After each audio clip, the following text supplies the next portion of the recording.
All right. Hi, everyone, and welcome to Inner Join. This is a show where we dive into the world of data governance and data management. I'm your host, Shinji Kim, the founder CEO of SelectStar. SelectStar is a data discovery and governance platform with an automated data catalog, lineage, and documentation. Today, I'm very excited to have Paras Doshi, who's the head of data at Opendoor, to talk about data-led organizations. So please comment on the chat if you have any questions for us during the show. And Paras, welcome to Inner Join. Super excited to join you, Sinji. Long-time customer, so excited to kind of be part of this forum and share some of our learnings. Awesome. Yeah. So I will pull up your slide here to walk through. But as you mentioned, Opendoor has been actually one of the very first customers that we've been working closely with, and I'm sure you have seen how SelectStar have evolved over the last 4 or 5 years. I have seen how Opendoor as a data organization have transformed throughout the company's journey. So I'm really excited to hear your story of the data-led organization that you've been working on at Opendoor. Sounds great. Cool. All right, let's get into it. So first of all, thanks everyone for joining and taking. I think we just lost Paras. Maybe he's lost his internet connection.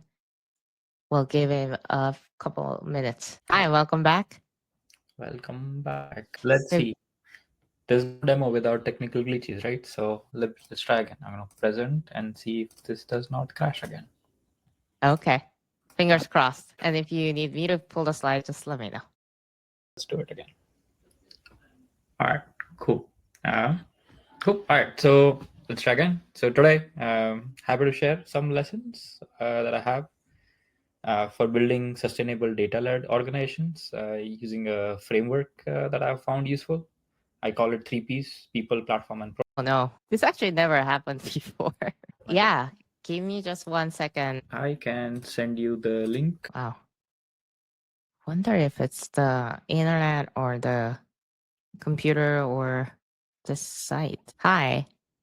Hello. Yeah, not sure why it keeps crashing on me, but here's that link. Sinji, if you want to open and see, maybe if you share, then it doesn't crash on us. Yeah. Fingers crossed. Okay. Should we try again? Yep, let's do it. All right, fingers crossed. Cool. So I'm kind of excited to share from my kind of real experiences what has worked, what hasn't worked in building data-led organizations. And this is experience across Opendoor and Amazon using a simple framework. And I'm here not on behalf of my. Okay. Hi. I'm really surprised because before we started sharing, like we were talking for some time. Yeah, I'm surprised as well. Let's see. Let's continue going, see if it works, and then happy to take any other solutions you might have, Cindy. All right. Cool. So yeah, this is from my experience working at Opendoor and Amazon, and these are like my views and not my employers. Before we kind of go too deep in, but Cindy, if you can go to the next slide. So a little bit about Opendoor. Hello. Do we just want to keep going, see if it works, or is there anything else we can do? Yeah, let me see if. I think if you're just on the audio, that's I think working, but as soon as we screen share, it's when it starts crashing. Got it. Do you want to try turning off your video and then see if that will like let you continue, perhaps? We can always give that a shot. I like that idea. Cool. So for Opendoor, data is at the heart of what we do because we buy and sell homes algorithmically. So getting the price right on the home is critical to our business model, and data is critical to that function. Our data team is about 30 people across data engineering and data science, spread across US and India. And we manage about 60 terabytes of data, a scale where we can't afford disjointed tools or unclear ownership. And the 3 Ps framework has helped us keep our data efforts aligned with the business. Cindy, if you want to go to the next slide. All right. So why a framework? Well, it's less about the framework, but more about us kind of having some structure that we can make all of this work. And so we needed a framework because we had lots of data and just having tools wasn't enough. And so we found that the best outcomes came when we aligned people, platform, and process where data became more of a compass for business rather than just an engine powering individual tasks. And if you want sustainable growth, you need to integrate analytics into how the business thinks and works, and not just sit on the side or just kind of be a support function. Next slide, please. So let's start with the first P in the 3P, which is the people. So for what it meant for us at Opendoor was one of the first early steps that I did when I joined the organization was centralize data teams, because a lot of those teams were scattered, is like hard to set standards or drive consistencies, but centralization led us to that. But typically a centralization doesn't solve everything. We kind of made sure we had strong trust and executive sponsorship. Without leaders at the company setting the tone, data efforts usually lose momentum. um, and we also built a culture where people ask better questions, challenge assumptions, and use data to explore, not just confirm what they knew. And so those things were key for us to enable and up level our people side of the framework. See if you can go to the next slide. So few kind of things, if you are also thinking about this, I would suggest to start small, quick win projects that show clear business impact, because there's clearly lots of things that you could do, but starting small and finding quick win projects is a key to build trust. So for example, one of the first things that we did when we started out, we identified there are some marketing channels that didn't yield ROI. So instead of working on a bigger like project where we said, okay, we're going to do a big kind of project to figure out what should be a spend, we focus small and said, okay, let's kind of take those smaller kind of scale spend and turn that off and reallocate that to other things that are kind of working better. And something as simple as that kind of helped us gain a bunch of trust, and then it opened the door for bigger initiatives later. We also built coalitions with like key people inside the company, people who were quantitative enough but not on the data team, but on the business side and on the product side and on the leadership side, that advocated for what we're doing, and they would like help celebrate like wins that we were having, so that other folks got inspired from that as well. That was key to kind of make sure we got the trust that we needed to do bigger, better things.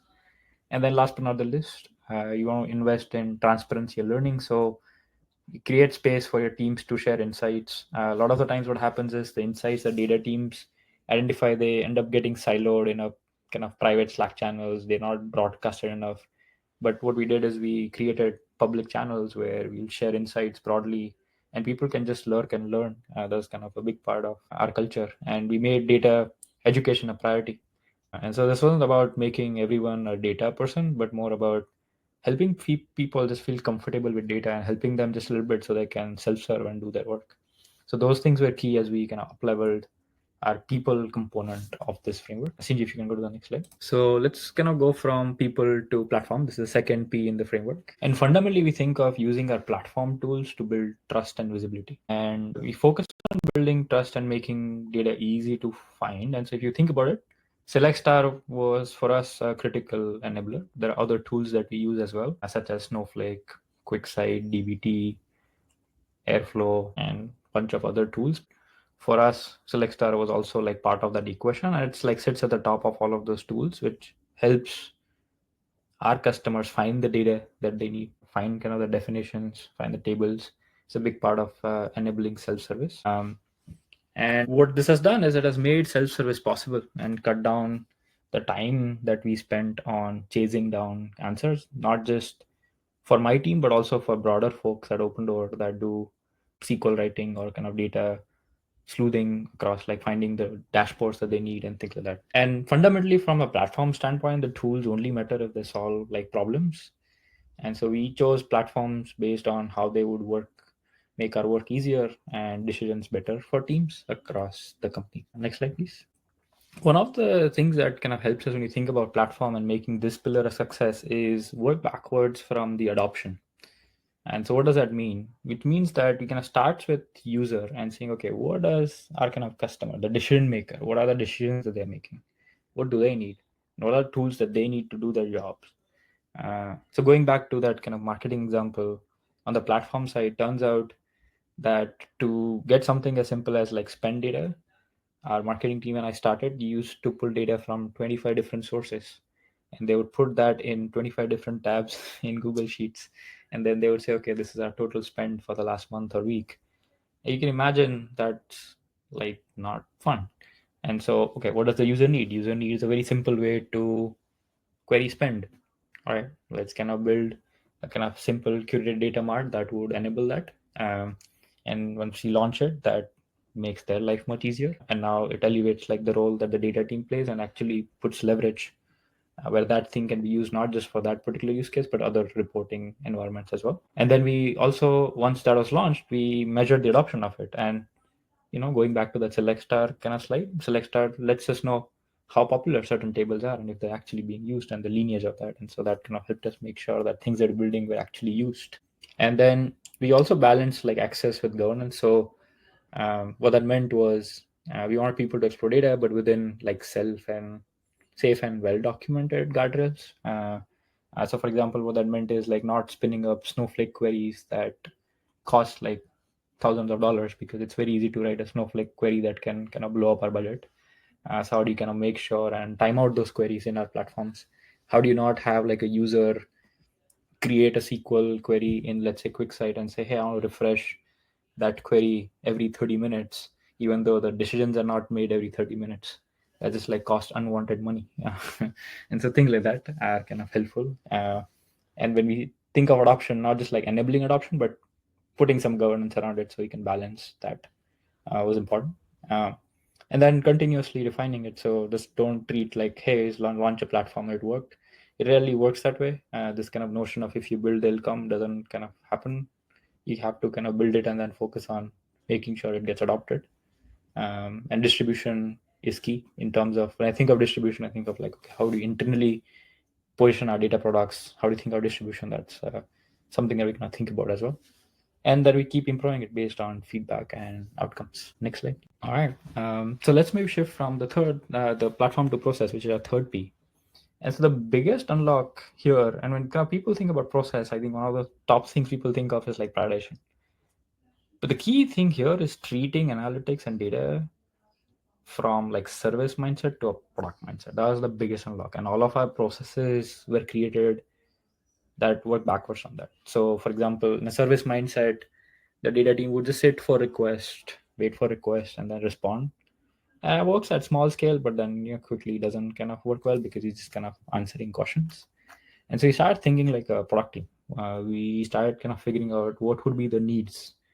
We started building reusable solutions and we focused on the outcomes, which is how can this help the business? What is the decision that is created? How does that tie back to the company goals? And if we didn't have answers to those questions, no matter who asked for it, we wouldn't give them that information. And so this helped us create data assets that could be used again and again and not just for like one-off answers. Next slide, please. So some kind of practical tips to make this work. And so prioritization matrices usually is something that we used to. There's not like lack of prioritization kind of frameworks out there, but we use something simple, which is let's focus on kind of essentially effort and impact kind of things. And more importantly, within a centralized data team, we use an embedded structure. So our teams are central, report into a central kind of leader, but then they're embedded in various businesses. And so within that, we made like ownership very clear so that the decision makers knew who to go to. And then within that kind of various like sub teams, each of them had objective function that they would measure that business impact against. And then whatever initiatives that laddered up at the top, we would start doing those. And we essentially also created an environment where it was safe to experiment and learn, safe to take bets and pursue like things that would fail, but whenever that happened, just like fail fast, do that, prioritize that project, doesn't work, quickly move on, not spend too much time just like pigeonholing into something. So those things were kind of important to make sure we also had trust with our customers that hey, when we pick something up, if it didn't work, we'll move on to the next thing and broadly collectively add impact to the business. Next slide, please. So let's maybe talk about a case study, just like how to make this real. Right? I kind of talked about this in a vacuum, but you'll be like, okay, how can I actually make this real? And so one of our key kind of insight here was that when you have pods of say 5 to 6 like data people working on a subdomain, and so my team is about 30 odd people, we have 5 different like sub teams, and so each sub team has about 5 to 6 people. And so the key was that not everyone should be focused on like things that are kind of flying and urgent things. We have kind of one person that is responsible for triaging kind of those one-off stuff that comes in. And then the rest of the folks, they focused on their backlog and they focused on the work at hand. And because it's the part of the same subdomain, they can also are familiar with the business. They can kind of take on various like things that come through. And we don't view like ad hoc requests as like a bad thing. If channeled correctly, this could actually turn into a strategic influence, because if people are not asking you questions, then they don't like trust you enough. And so we actually enabled this where it's like it's okay to ask ad hoc questions, but you ask ad hoc questions in a very like specific way and only to that person that is assigned on that rotation. That when we in our Slack channels, we have like a common handle, so people don't need to know who's on rotation. They just need to ping that alias so that in the backend, just that alias ping kind of the right person. And it's kind of fairly straightforward to set up, like very similar to on-call rotations, but we don't call it on-call because no one like likes that word on-call. We just like set it up using on-call tools, but he's actually the person on point for triaging and answering kind of those questions on a rotational basis. But fundamentally, we acknowledge that this is a good thing, business asking ad hoc questions. I just put some structure around it. As well as this has happened is this has reduced duplicate work, it freed up time for strategic projects for the rest of the team, and it improves customer satisfaction because our customers could also see that data team was a partner and not just a service desk. And when those requests comes in, going back to my kind of previous thing, would stack rank it by impact, and that person would kind of start knocking it up. So that's kind of the broader framework. Let me go to the next slide. So how do you kind of measure all of this across, like if you're actually making progress? Some kind of like, we are data folks. I think most folks listening to this would be data people. They're like, hey, can I get some metrics to know if I'm doing these things correct? So across people, platform, and process, you can have different metrics you can design to measure this. On people, you can look for things like, hey, are kind of what does like the team satisfaction look like? So people that are part of the team, that's like the most kind of critical thing that I can think of, which is if they're happy and they're going to have the satisfaction and they're driving impact, then a lot of the other problems take care of itself. On the platform, you take for adoption, which is like what you're launching is actually getting adoption. That way, you know that people are able to discover and trust the data. And then for the process, we kind of measured efficiency, and also we measured like the incremental outcome of our team tied to our business metrics, and we were able to report to say that okay, given a OKR, this was the at the company level, this was the incremental contribution of the data team. And if that more and more over time happens, which means you're actually driving a value and adopting a product mindset versus a service mindset. So those are the kind of few ideas you can kind of measure this. These are not by all any means exhaustive, but just to kind of, depending on the problem that you might have at hand, you can kind of measure those and make progress along those dimensions. Next slide, please.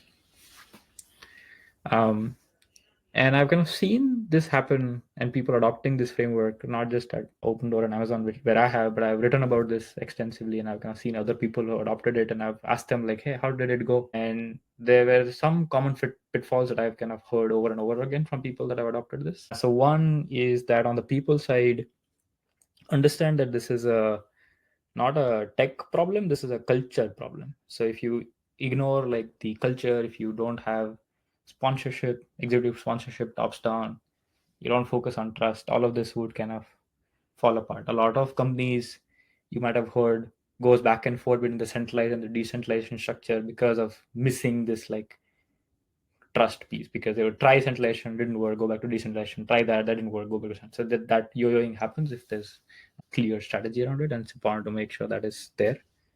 On the platform side, one of the common mistakes is just like searching for modern data tools and just adopting those without like having a strategy in place. That rarely works. Just because a reference architecture is present doesn't mean that it will kind of magically solve your problems. You don't actually also need that many tools. So you just kind of figure out tools that are actually not used, set like clear governance. Sometimes less is more on the platform side, honestly. And so that kind of works. Instead of the first thing, if you're joining an organization, is to not Google reference architecture for like platforms. Instead, work backwards from what your user needs and then do that. That'll work much better than anything else. And then on the process side, one of the failure modes I've seen is like teams, especially when they move to centralization, put in like very rigid prioritization frameworks. It's like, okay, we work on a weekly cadence only, and I'm not going to listen to you till my kind of sprint finishes and things like that. They mean well for the most part. They would try to adopt what engineering teams are doing, because engineers are on like a 2-week sprint. And so data team is like, I'm just going to do what engineering is doing. And that also actually doesn't work. You are actually blocking innovation, decision making at the company. And so you don't just like copy what engineering is doing or other teams are doing. You want to kind of think about, okay, there's a reason why engineering is protecting their time. But for data teams, these ad hoc questions are actually a strategic kind of leverage you can build to gain bunch of trust from key decision makers. And if you wait for a week or two, guess what? That question doesn't matter, and the person would have made the decision, potentially a suboptimal decision, but you could have actually get plugged in and made that better and gain bunch of trust.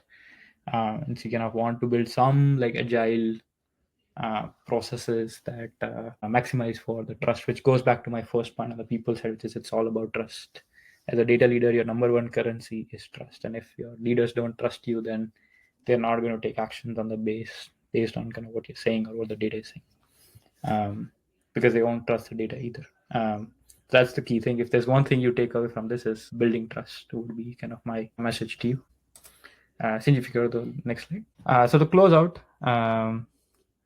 building kind of sustainable data-led organization isn't about having the best tools or isn't about having the biggest team. It's about aligning people, platform, and process in a way that helps the business make better decisions and drive outcomes.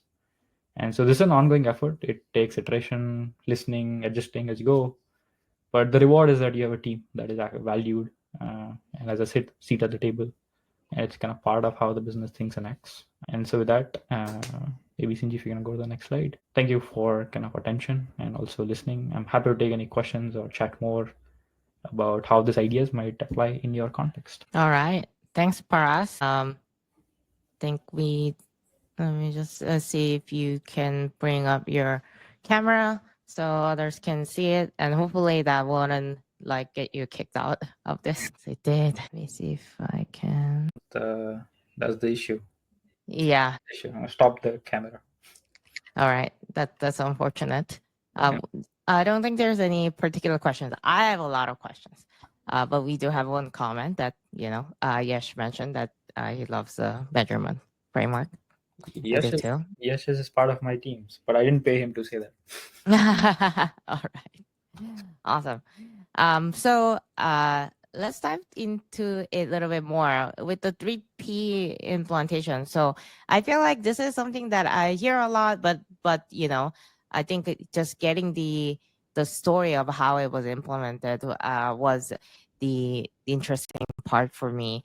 When you were implementing this, I don't know if this was like where it originated from, and if you were to do this when you were doing this at Opendoor, were you trying to do this like one by one or all together? Or was there like more like a stacked approach you were taking? Can you walk us through a little bit more how that looked like?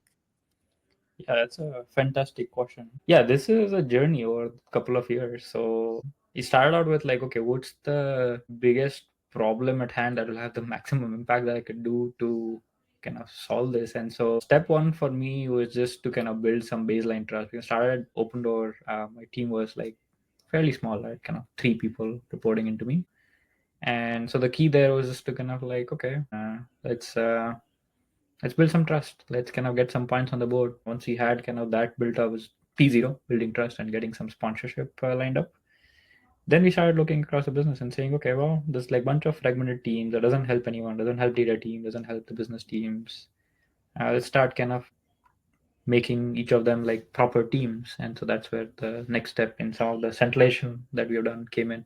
Of course, it's not like a big bang centralization. Like there's multiple business units, and then we went after one business unit after another to centralize. So start out with centralizing some of like marketing org first, where we had analysts kind of spread across and reporting into marketing. We had analysts reporting into kind of one person reporting to my team, a couple of people reporting to marketing, a couple of people reporting into kind of finance. And you can kind of imagine if you are a random kind of person on marketing, you're basically asking like 3 different teams. And now all of these teams, and you think of all the permutation combinations, you have like 6 different people asking things to 6 different people, and just like imagine doing a cross check of that. You have so much like inefficiencies on like people don't know who to go to, and how do you centrally kind of figure out what to do. And there's duplicated work happening across all these teams because the requester would ask all 3 teams, and sometimes all 3 of them will pick it up, and now you have 3 different like artifacts. And so kind of, okay, that is inefficient. And so realizing that and starting centralizing some of that was key.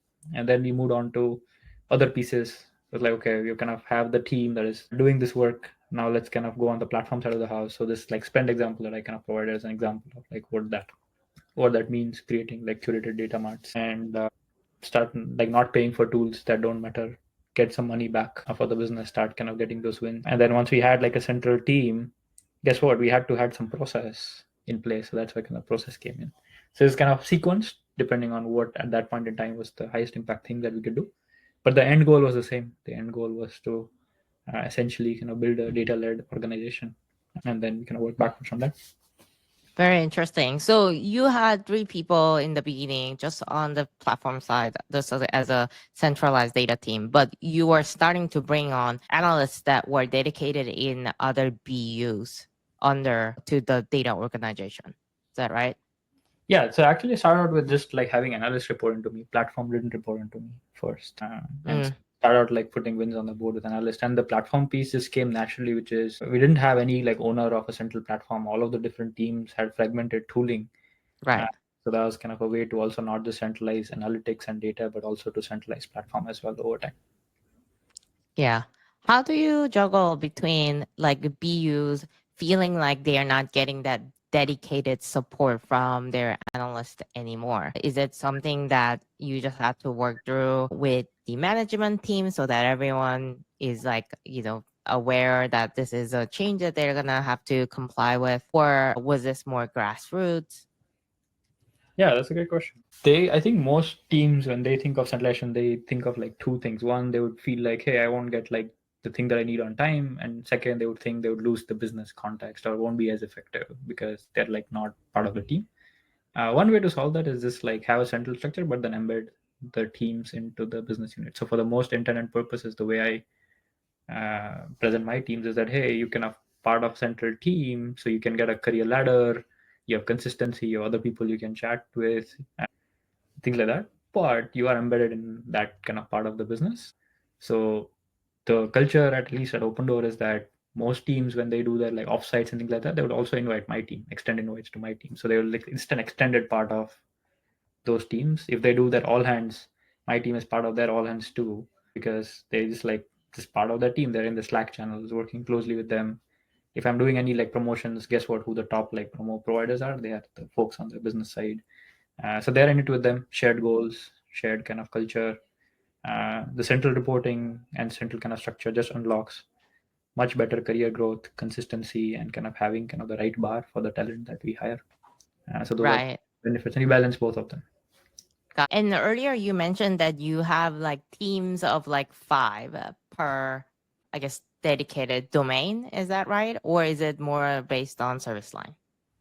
Yeah, domain. So like you can imagine like product, marketing, operation, sales are kind of various like domains, and then my teams are essentially like clustered and embedded in those domains. So they all attend like the domain specific meetings and kind of act as if is they are part of that team as Exactly. well. Exactly. Right. Makes sense. So I guess what are some of the hardest parts about running a centralized data team? Yeah, curious like how, because it's a lot to cover. And yeah, I can imagine like keeping track of everything can become more challenging. Yeah. So the I think if I interpret your question correctly, what's the hardest part for me as a leader to run such a team? Mm-hmm. Yeah, the hardest part is actually having like the best way I can think of finding leverage for me is if I have a bench of leaders under me or reporting into me that I'm working with, that I trust, and they can kind of take on more and more scope so we can kind of continue doing bigger and better. And so this journey from 3 to 30 that we have had wouldn't have happened if I didn't also build like leaders that took on that scope. So I essentially, the way I think of it is that if I pick something up, I would be like, okay, how can I like fire myself from that job so that I can take on that next job? And so I would kind of take on a domain, do some like early wins, fix it, and then find the leader who can kind of take it on, give them the scope, grow them, and then move on to the next thing. And then the challenge for me is to just kind of how fast can I do that? And once that is done and we have kind of leaders in place, the second bit would be how do you kind of keep them engaged, motivated, continue to grow them, make sure that they're happy, things like that. And if the underlying team isn't like stable and there's like a bunch of attrition happening, then my leaders are leaving, then I can't really do anything else. And so it's like balancing that, or like how do you keep like advancing and elevating the team while all of like the leaders, data leaders, the broader like data leaders are happy and supported, so they can kind of continue to scale. So that's like the biggest challenge. Okay. To kind of make sure. I think as the teams grow, especially as the teams are also kind of like clustered based on their own domains, I guess, just within intra-team communication, there can be things that can go out of control. What are some of the operational routines that you have in your teams to make sure that it's like the centralized team as operationally, it's actually working more efficiently or more effectively? Yeah, that's a great question. So one of the biggest benefits of having a central team and central kind of folks in the same team is that you can learn from each other. So we do what we call WIP, which WIP, which are like work in progress sessions. Some teams call it demo sessions. Some team call it like critic sessions. We have tried naming those. The issue with calling demo is that people would just wait for a polished product to demo, but we actually intentionally want things that are in progress that we can kind of collab on. Calling it critic was felt like too negative. So it's like, well, that's the intent, you want to grow, but like calling it critic was maybe just like not inspiring enough for people to sign up for those things. And so we just called it whips, which are work in progress. So the intentionally, it's only data team folks. We do it like once a week across different teams. You are actually encouraged to call folks from other teams to participate in that. It's intentionally very cross-functional within the data team, but it's very specific to the data team. We keep it such that without inviting like any of the business kind of teams or other teams that we partner with, there's like separate demos and things with them. That particular like thing goes a long way, so that you can learn from others in the data team, especially like other folks that might have been senior or they've done that before. You can get that inputs, and it helps elevate like the product of the data team, which, going back, the better product and the better quality that we have from data teams, that elevates the trust, because people can trust what's coming out of data team is like a high quality bar, and that's our way to keep the bar high. That's our way for teams to learn from each other, but that's also our way that we fundamentally build trust with our customers, and they would trust that things coming out of data team has kind of met certain bar. So during the whip session, does each team take turn to present what they're working on? It is voluntarily. We usually run out of slots. People would like put web sessions, and so we sometimes like run out of slots. So we'll kind of put on ad hoc sessions. There's a running invite too, but most what I've seen is that running invite that we have, the recurring invite that we have, usually flows over. And so I started to see a pattern where people would just schedule like web sessions and like invite people because we just usually run out of slots there, which is a good problem to have because more people whips and kind of engage with other folks. And it's actually, for me as a data leader, it's actually the favorite part of my like week, when I'm in those whip sessions and like commenting and like actually just kind of sometimes just also do hands-on work. And I sometimes sign up for whip sessions too, and getting feedback from like, hey, did this thing, can you kind of comment on it? I'll get a bunch of feedback in a way like low pressure setting, right? Like my team isn't like judging, but they're like, hey, they want to help me elevate the impact of the work that we're doing, right? So that's the idea. And this is primarily for people that are not within like the smallest team. It's for like outside of the team, but still within the data team. Is that right? Yeah, this is just within the data team. Yeah. Because our team is big enough that even just supporting that and calling for whips is great. We do have fragmented like teams across Opendoor, so we would invite them once in a while. We encourage them, if they want feedback from us, we're more than happy to attend. Right. And then do that. Sometimes we have a very good like research team and ML engineering team at Opendoor too. So if you're doing like very like specific ML work on the data side of the house, you'd invite them too, and you'll say, hey, this is like our culture, this is a low pressure, and so we're inviting you so that you can kind of help us up level it. And so they sometimes will have like special guests, but the idea there is to keep it low pressure and keep it like intentionally less polished and focus more on the substance and less on style. Sure. Makes sense. We do have one question here from Akash. If there are other examples of frameworks that data teams can refer, similar to P, but if they were to compare it against something else? Yeah, that's a great question. I mean, like fundamentally building kind of data-led organizations, 3P isn't the only way. I think it's just one way to structure like various things. Like depending on who you talk to, they'll give you like 10 things they did. If you talk to someone else, they'll the 10, 20 things they tried. And there's so many things that you can try.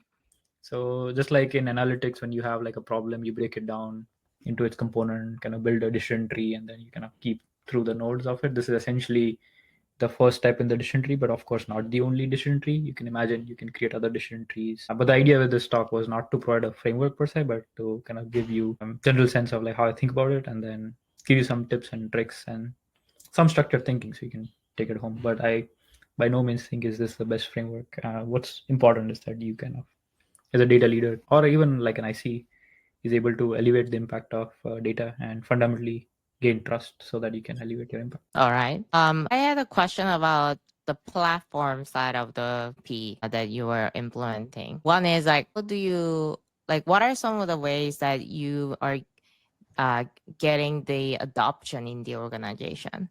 Any platform, any new tool, I think does take some time for training or for people to get used to, for it to get integrated into the actual day-to-day workflow. So some of the things, if there is nothing else, like, a very bare bone infrastructure like databases or BI tools, like those are kind of like obvious, but any other tools that goes on top of that, that makes the lives much easier, that really helps the process and the team.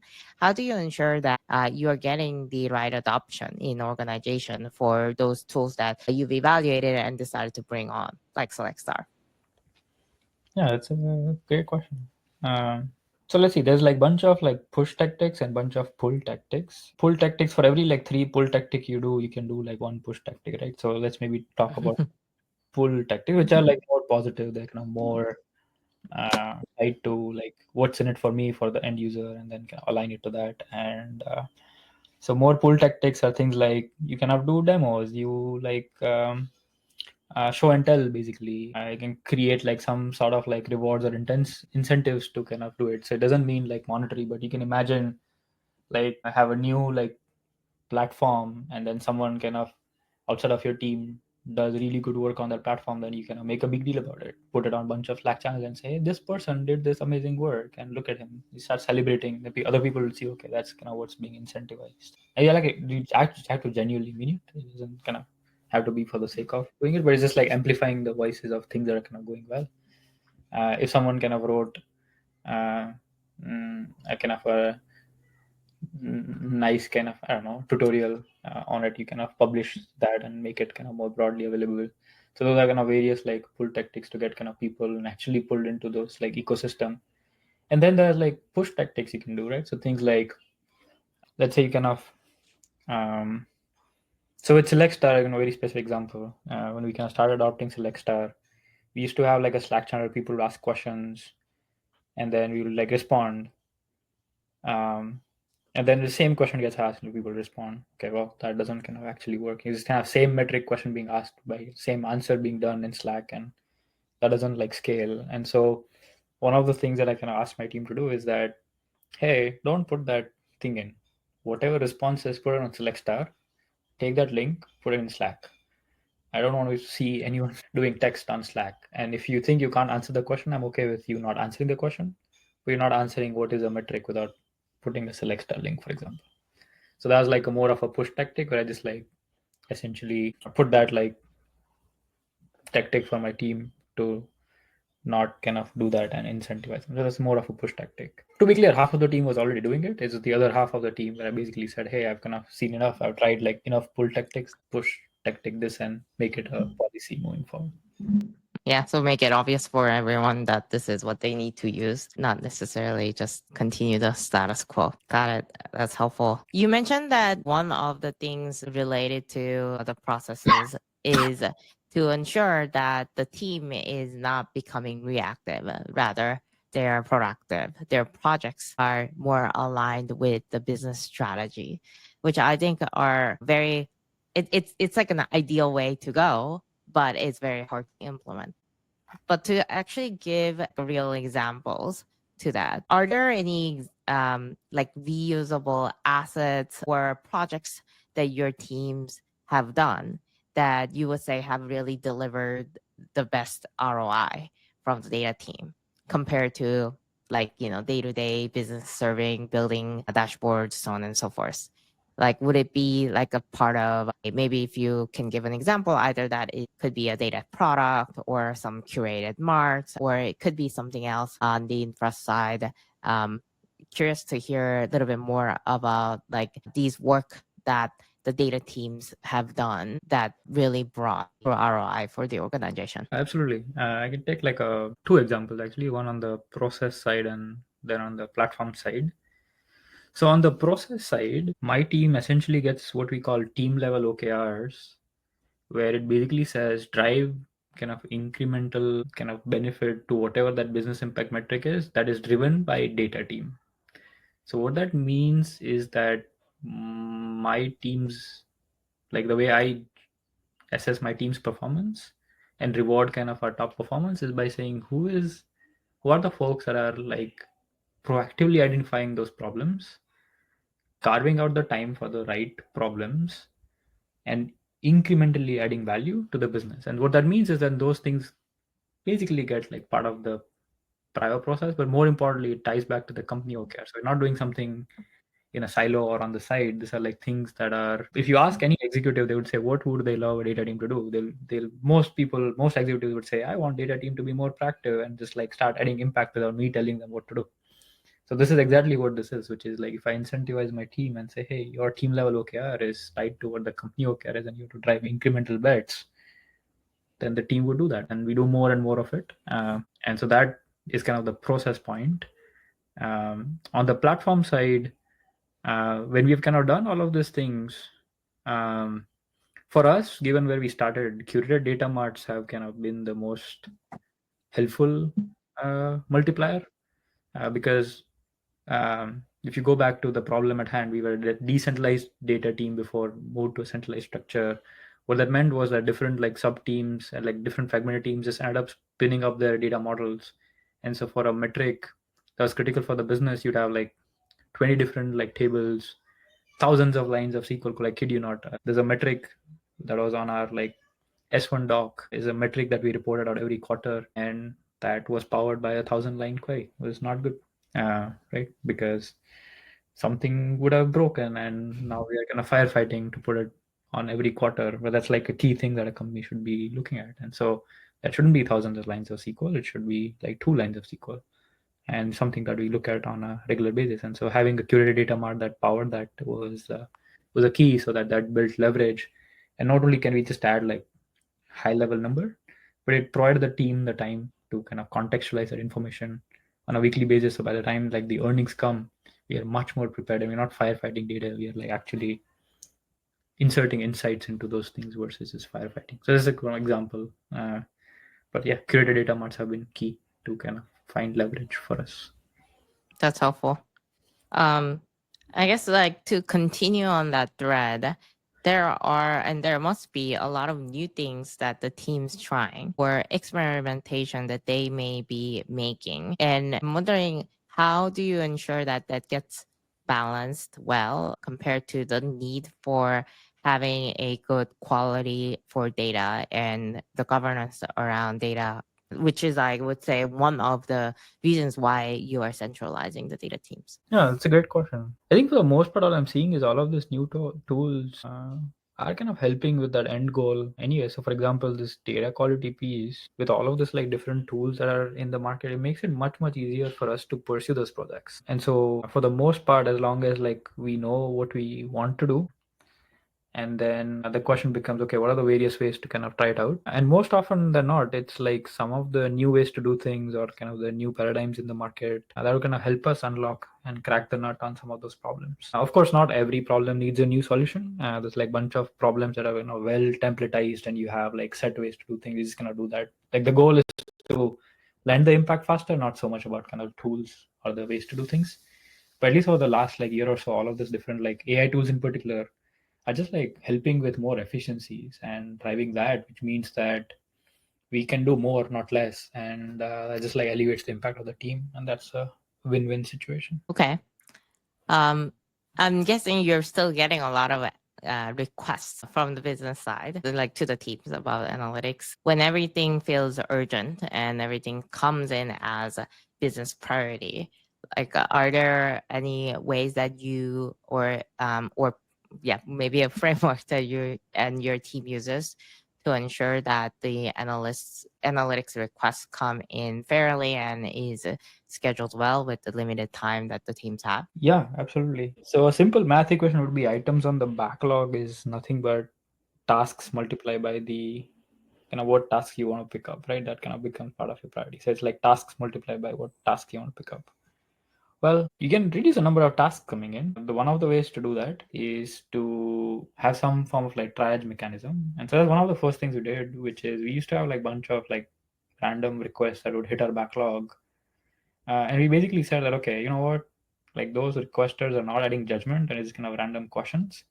We're going to cut off that at a certain kind of level at Opendoor. So give you a little bit more context. Opendoor has is both like a tech company but also like operations company too. And so you can imagine that on the operations side of the house, for example, there'll be like lots of folks who can ask a bunch of questions, but they have kind of very specific like market level question for their market they're operating in. And then you have 50 people, we are operating 50 markets, and all of the other 50 people asking the same question. So now you have like 50 questions in your backlog. All if you had like one data mart that answered one metric and you just have like a market filter, now you moved all 50 of those questions, for example. And so what we said is like, okay, instead of like allowing at the city level people to ask us questions, we only allow questions at the GM level. So the GMs are responsible for curating and identifying what metrics that their team should be looking at, because the other problem was every like city manager would have their own way to look at the city and measure performance, which doesn't scale. So we said, okay, GMs, now it's your role. Our data team would work directly with you. And so now we went from like 50 tasks to one task, right? Just magically because we can up level the org chart. And so now that like already 50x decrease in our tasks and requests coming through. And then it was a question about, okay, I already kind of reduced it to 50x. Then it's about, okay, let's kind of work with the GM very, very closely and then make sure we kind of start incrementally delivering things and adding value so that, and put like market filters and stuff like that. So the GM can then kind of tell their market managers to do their work. So that's kind of example of like, reducing kind of the things even coming to the thing and having a very strong like triaging process that reduce the number of things in the backlog. This could look different depending on the company that you work at. But that's kind of one way. The other way is that this you apply for each task that are coming through a very quick way to do some prioritization framework, right? So effort, impact is kind of pretty common. One of the frameworks I like is called RICE, which is reach, impact, confidence, effort, where effort and impact might not be enough because if the confidence on some of those projects might be low because it might be like so new or like not we have done it before, might not have work, things like that. There could be various reasons where the confidence might be low, or it requires like a dependency on engine, their backlog is full, so you actually won't, even if the data team would do their work, you actually won't lend the impact, so your confidence score is lower, for example. So that forces you to also do cross-functional collaboration, things like that. Now that would kind of quickly triage them, and if you do those two things, then you can focus on the right things. Yep. Makes sense. Thanks for sharing those examples. We have another question from Brandon. What are your preferred methods for measuring data quality when analyzing a new tool? Let's see. What are the preferred methods for measuring data quality when analyzing a new tool? So I don't completely follow the question, but if I break it into two components, I think the measuring data quality piece is something that we take kind of pretty seriously because for us, we buy and sell homes algorithmically, which means that if our data quality is poor, then we can either like underprice the home or overprice the home. If we underprice the home, then the customer would not convert. If we overprice the home, the customer would convert, but we end up losing money when we go sell in the market. And so for us, the P&L and the data quality are like hand in hand. It's not like a thing where you have to like go 10 hops down and say, okay, if you change X, how would like that impact business? Like if you improve data quality, our P&L would actually get better. So we're very clear kind of shot at making that happen. But that's specific to Opendoor. At Amazon as well, there's kind of fairly easy to map it to our P&L. So we'll say, okay, how do you kind of think of improving data quality, and how that measure goes back to P&L was something that we did as well. And then analyzing a new tool, I'm not completely sure how that kind of maps to data quality, but I imagine that you can imagine that you could kind of figure out how whatever tool that you're using helps you achieve that end outcome, is what I say. Shinji, I don't know if you interpret this question differently, but I'm happy I to. think the way that you interpret it is kind of how I would say as well. It's hard for me to also say, like, just as a question itself is an easy thing to decipher, actually. But yeah, I think the data quality measurement, especially for a company like Opendoor, when the pricing is dependent, when there's a lot of data products that you're actually leveraging that's directly to your business, it's very critical. There are a lot of different ways that I'm sure that you put in as monitors within the data team to ensure that this goes hand in hand. So I guess with that, one of the things that you mentioned during the presentation is that if anything you take away from this presentation, it's about establishing trust with your management and the company. And that's like really important for the data team. And I agree. I'm wondering if you can leave us with how you've done that at Opendoor. How do I've done kind of building trust with Yeah, with everyone else, and as kind of like as the data team, like where do you start and how do you maintain because trust takes a while to earn and build, but can be easily gone. Yeah, no, absolutely. It's a journey. I mean, the simple framework that I have is I would start with, and I would encourage my team to also do this, is like, who is the decision maker that you are working closely with? Ask them what are the top 3 things that they are focused on. Align that with how like the company goals are, and then start kind of doing them. Once you do them, you tell them you did it, uh, and then you kind of reach a point where there's not like lack of things to do. There's kind of your backlog is overflowing, and then it's kind of it's a good problem to have. That doesn't mean you kind of do all of it, but you kind of stay focused on, okay, what are the top 3 things? Let's get them done as fast as possible. As soon as you do them, you go back and say, okay, what are the next top 3 things, and just keep iterating and keep doing that. That's a flywheel. The more fast that you flywheel that you are able to work it, the more like trust you will gain and more impact you will have. Yeah, I think that's a great point. Hard to do, but certainly a goal that we can all strive for. Yeah. One thing I'll also say is that a lot of data teams struggle with like getting the seat at the table. So maybe I say, okay, top 3 things. Maybe some leaders might not even share that because they haven't kind of built that rapport. He's like, keep at it till you get to that stage. And if you're not, and you've tried like all of your kind of avenues, it's also worth asking if you're at the right company and if data is actually valued, right? Because some companies would say that we are data driven, but they're actually not. And then in that case, at some point, it's not about like your problem, but you should try all of your avenues and you can make sure and strive for having a seat at the table. But also, like, it's not just about the data team. It's sometimes the companies are not, they say they're data driven, but they're not. And it's worth recognizing that. And then if that's the case, that the situation that you are in, then you should also consider for your career moving on. Having said that, we are hiring. So if you're in that situation, let us know. There you go. Well, Paras, thanks so much for your time today and sharing your experience of building a data-led organization and Opendoor. I really enjoyed the conversation today. Same here. Thank you, Sinji. A big fan of the product and big fan of this forum. Thanks for doing it for the community. Amazing. Thank you. Thank you. We will see you all later. Bye-bye.